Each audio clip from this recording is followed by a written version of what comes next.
and welcome to another episode of Frosty's Projects. Project today is I've got a bedroom in my basement that I need to do some work on. There's actually 3 different pieces that I'm going to be working on, so it's too much work to put into a single video, so I'll break this into 3 parts. This room has been vacated long enough for me to do this work, and then my 2 older girls, Annabelle and Savannah, will be moving to this as a bedroom.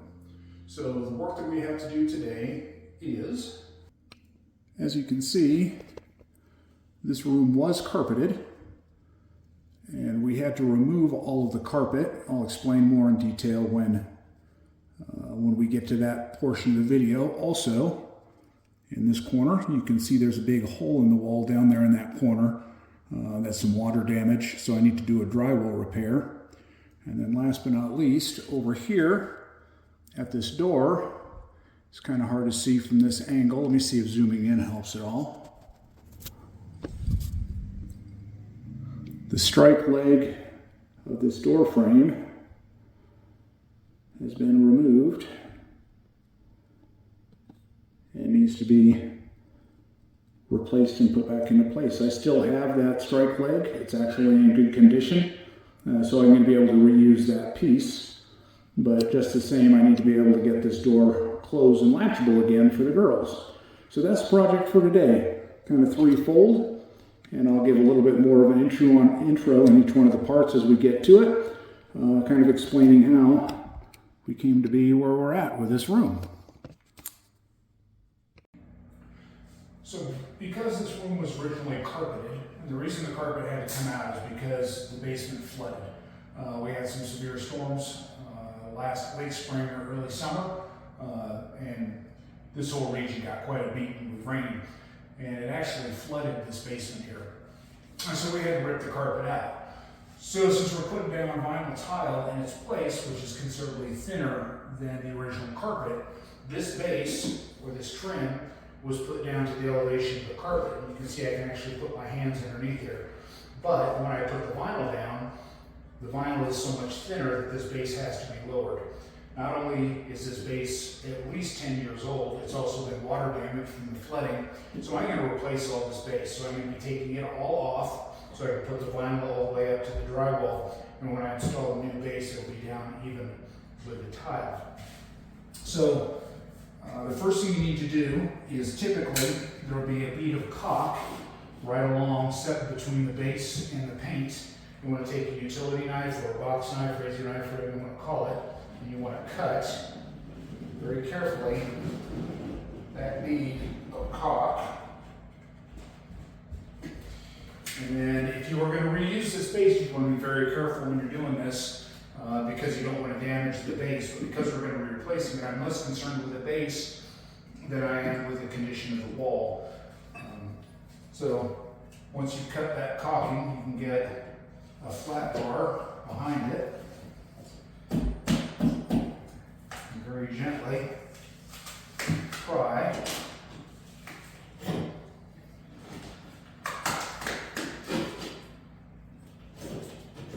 and remove the base. And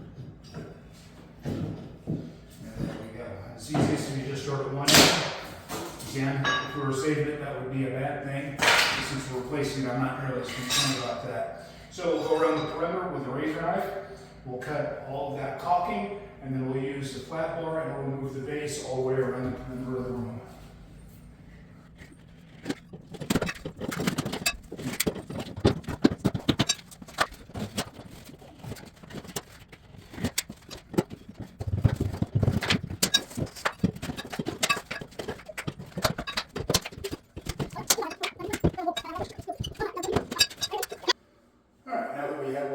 Removed, we're going to go ahead, we're going to give this floor a really good sweep. I'm going to take the shop vac and go around and get all the gunk out from around the edges underneath the crack in the drywall. Or sweeping, we're going to make sure that there's nothing stuck to the floor.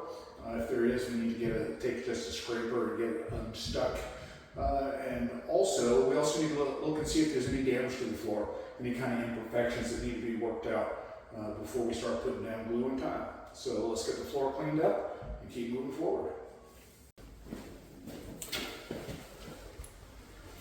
Okay, so before we can repair or we can lay down the new floor, we need to find if there's any imperfections in the floor, because LVT, the material we're putting down, is luxury vinyl tile.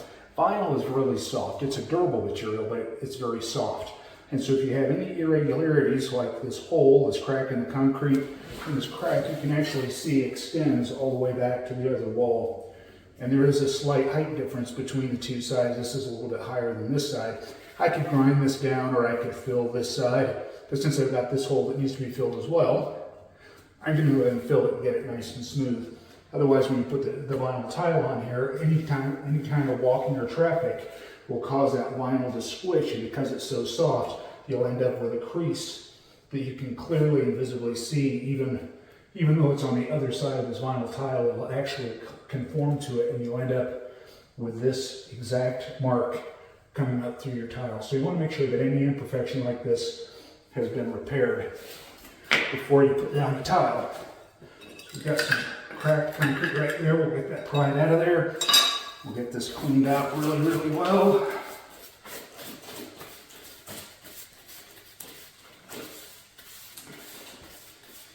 Don't need soap and water, nothing super aggressive, but you want to make sure that it's fairly clean so you get good adherence between the grout material, the repair material, and filler that we're going to put in there,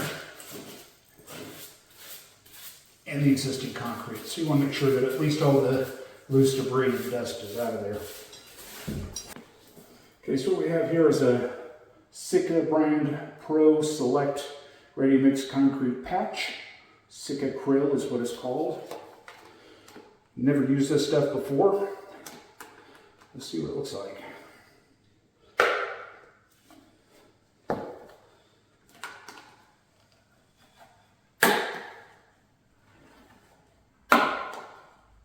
I have no idea how thick this is going to be.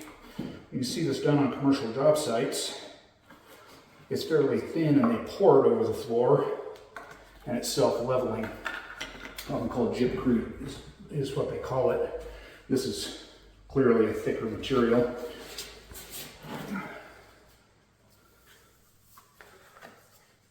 It's kind of gritty, which you'd expect. Fill in that hole real nice.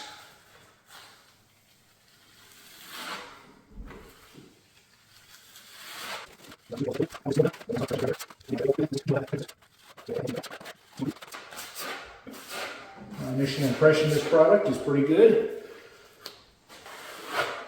Okay.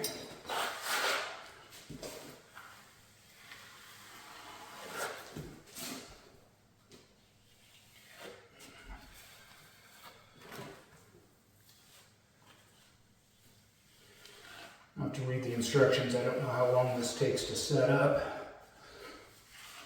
I'm going to work on some of the rest of the project in this room while it does that.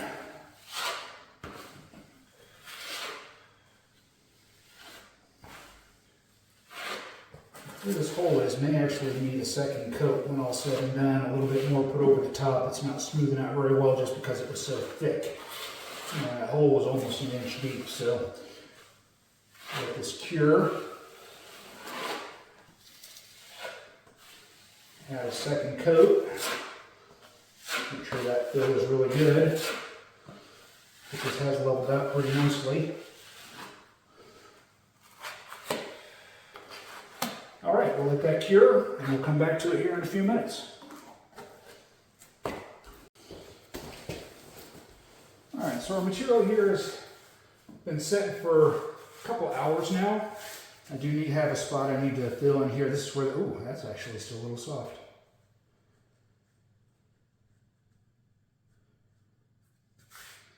Container says let it cure for 24 hours.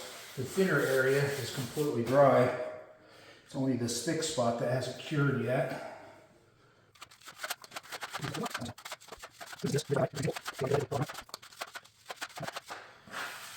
long as this is as sandable as I think it's going to be, it's going to be a good solid repair. We'll let that cure thoroughly for several hours because that one spot is still soft. We've got some other work we can do while that cures. Alright, so it's been a few hours now. It's set up for the most part, except for a little bit of a soft spot where this grout is a little bit deeper.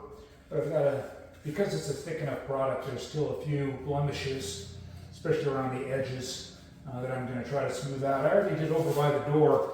I tried using just a sanding block, a sandy sponge. It's not quite aggressive enough to get this grout cleaned up. But behind the door I used just a palm sander, and it seems to be doing a pretty good job. So I'm going to go ahead and take on the bulk of this and see if we can get it smoothed out.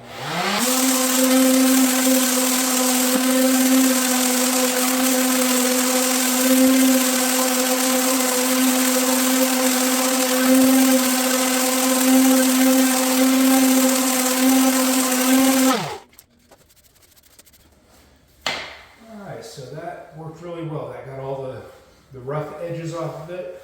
That elevation change has been smoothed out where it was going to create that line in the vinyl. All the rough edges are off. I don't have any kind of, it's not perfectly smooth, but it no longer has any of those rough edges that are going to start poking through the vinyl and would cause problems long term. So all in all, I'm pretty pleased with this product. Yeah, close up of the jar there.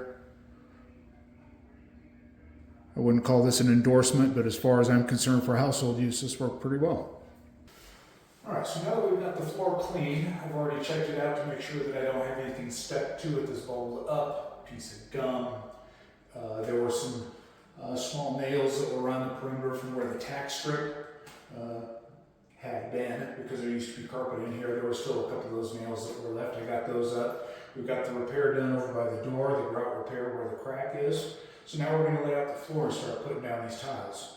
So I've done a couple of things. The first thing I did was I took some measurements as far as the length of this wall, because my tiles are going to be running lengthwise this way.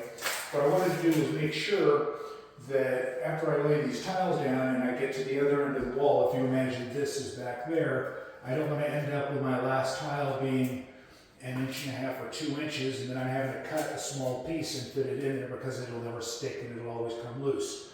So I wanted to make sure that when I do a full tile, the length of this room, when I get to the other end, my last piece will be more than just a couple of inches. As it turns out, it's going to be like 18 inches, which is more than half the length of one of these tiles. So it'll work out really well. The other thing, now that I'm in preparation for putting these down, I could put these down, put the first tile kind of at the corner, follow the line of the wall, and I could just hope that this is going to work out fairly straight. But that assumes that this wall is perfectly straight and that I can line up with this kind of jaggedy edge of the drywall perfect, exactly the way it needs to be. Unfortunately, it's going to end up with these tiles slightly being skewed back and forth. It's not going to be nice and even. So what I'm going to do is take my tape measure. These are 6-inch wide tiles. I'm going to mark a line on the floor, 6 inches out here and down at the other end. And I'm going to use my chalk box or a chalk line, snap line, and I'm going to snap a line right on the floor, perfectly straight, edge to edge. And rather than try to follow the wall, I can lay down my first row of tiles right along my chalk line, so I know it's perfectly straight, and my first row will be perfect, and I can base the remainder of the floor off of that. So that's the plan. We'll get this laid out. We'll start putting down some glue and tile. Okay, so what I did was I took my chalk line and I've hooked it into the drywall down over here. I stretched my chalk line out across the room to here. Over there is right on my 6-inch line. I'll take my chalk, pull it to my line over here. Pull it just a little bit snug about in the middle.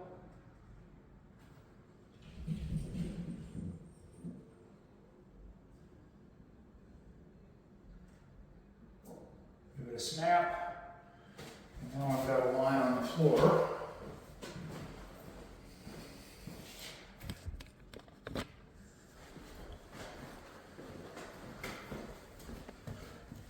Nice red line exactly 6 inches away from the wall, perfectly straight, that I can use as a guideline to lay down my first row of tiles. Alright, so here we are. We've got the floor prepped. I went ahead and gave this one more quick sweep to make sure there was no extra debris or anything that's going to go underneath the tile that's going to create any hot spots in the vinyl. If you watched my wall repair video, just like I'm not a drywall guy, I'm also not a flooring guy. But again, I can usually figure stuff out. So we've got our adhesive, we've got our line, we've got our tile, and we're ready to go. Let's see if we can't figure this out.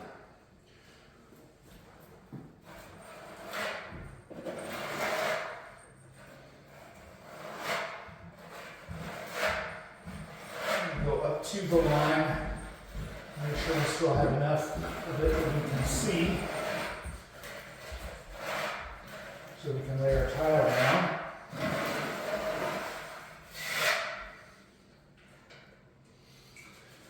And know where our line is.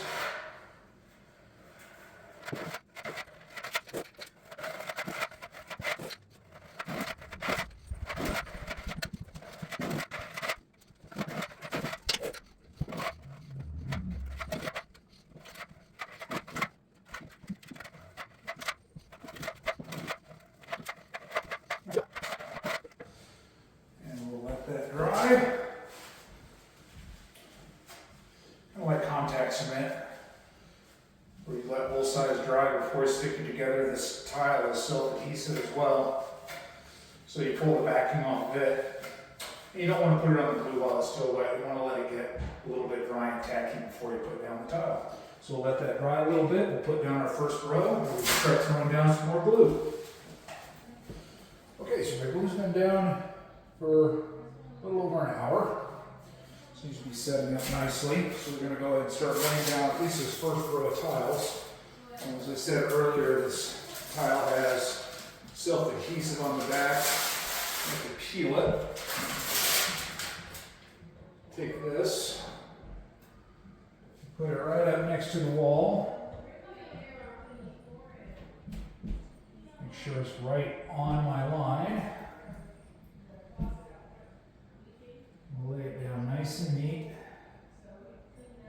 right to my line,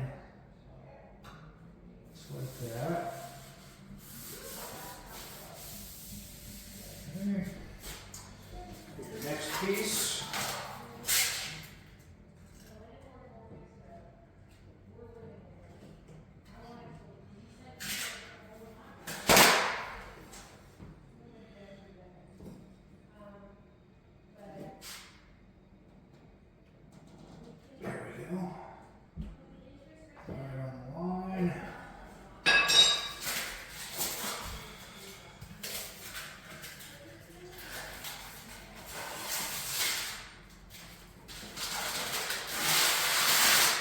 Paper. Right up to the tile. Make sure the corners for this edge is even. Again, we're going to make sure we follow that line right on the money.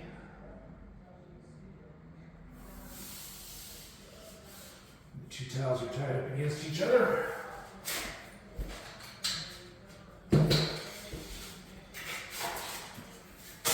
Tile.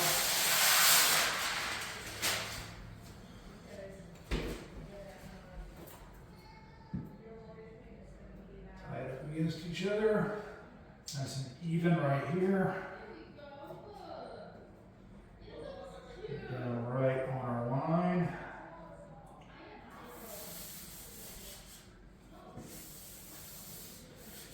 And this last piece will be just a little bit too long. So I can take a tape measure and measure it.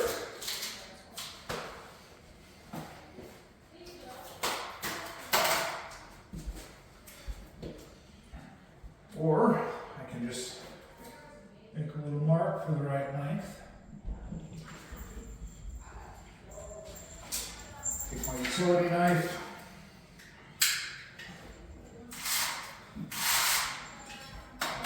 there.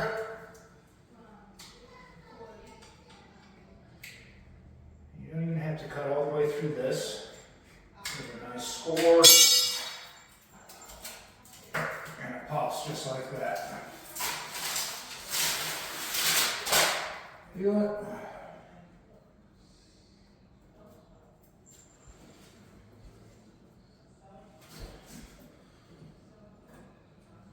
Nice and flush, nice and even on the edge. And right on our line.